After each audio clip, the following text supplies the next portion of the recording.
It's AP Experiment. Welcome back to Rainbow Six Extraction. I decided I was going to grab Rook, hop right into Kick the Anthill, which was this week's assignment following the Nightmare Fog. And I was like, alright, cool. I haven't really played Kick the Anthill in a good minute, just because I didn't really need to farm the XP since I had my roster maxed.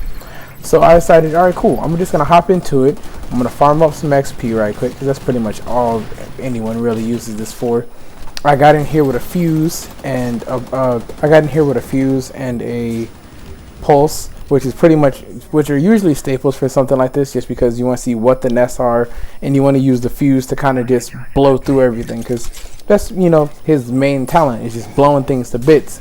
I brought in Rook, I brought in nitro cells, because I knew I was just going to end up blowing stuff up. I brought the auto turret just to cover my back. And as Rook, I brought the team armor plates. So that even if something did go awry and we did go down, which I highly doubted, but just in the event that we do, we'd have that covered. Again, I love this auto turret. It makes me feel like Tony Stark.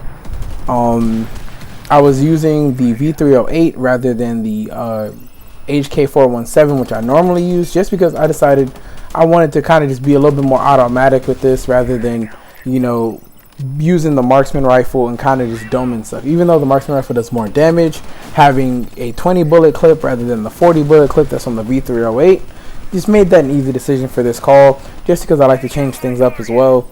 I could have brought the shotgun, but I didn't feel like doing that to myself and being that extra.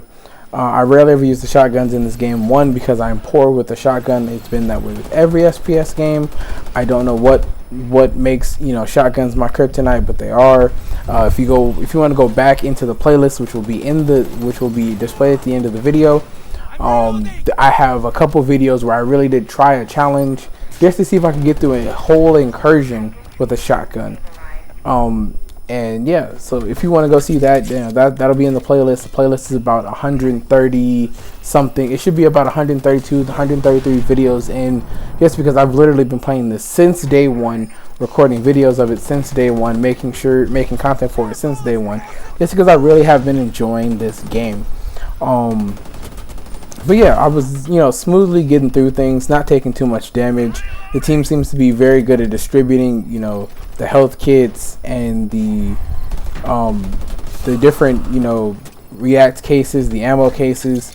So we weren't taking too much damage. Again, it's the high density zone is pretty easy. All you have to do is make sure you clear the zones, and with a fuse and a pulse, you pretty much know where everything is. If I would have brought Lion, this would have been practically easy, because we would have known exactly what was inside and exactly how to kill it, and it would have been very, very simple. But I brought Rook just because I needed more XP for Rook. Again, I have the auto turret covering my back, but I also it doesn't turn 360, so I had to still make sure I turned a little bit. It started firing at it, got the Tormentor right up out of there.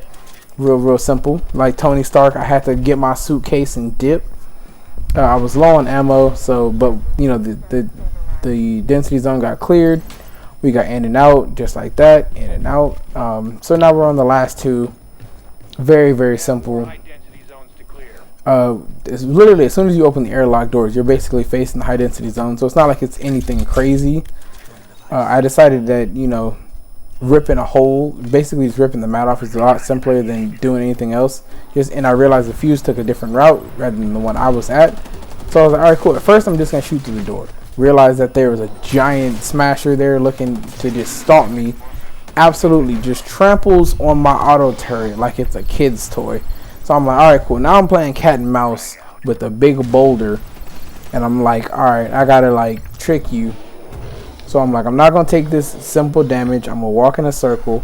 I'm going to make you do your laps, little fat boy. Because, yeah, that's what I personally call the smash. I call the smashers big fat boys. So I was like, I'm going to make you do your laps, fat boy. Get your exercise. Get your steps in. Then I was like, all right, cool. I'm going to slow it down. I got this wall behind me. I'm going to hit him with that Toro Bull move. Run at me. Run at me. Run at me. Boom. Got him going. Stepped out the way. Took a little bit of damage there, but I wasn't tripping on it because I couldn't get to his back in time. Luckily, my teammate was right behind him. Gave him a quick stabbo. I got the 50 for the assist, and we just kept it pushing. I took a lot more damage in here than I really should have, just because that solar caught me slipping. But we finished the density zone all the same. Go on to the next one. The other guy had already basically started it, so it was almost done. Snuck behind the other smasher, jabbed him in the back right quick. Right, he was an elite smasher, so you know you have to hit them multiple times just because they don't take normal damage. Catch him a second time with the jab, still not dead, and luckily my teammate tries to get him, gets smacked off. I try to get him, I get smacked off. Boom, knocks me back, and finally the teammate gets him once again, and he's out of there. And that was the end of that.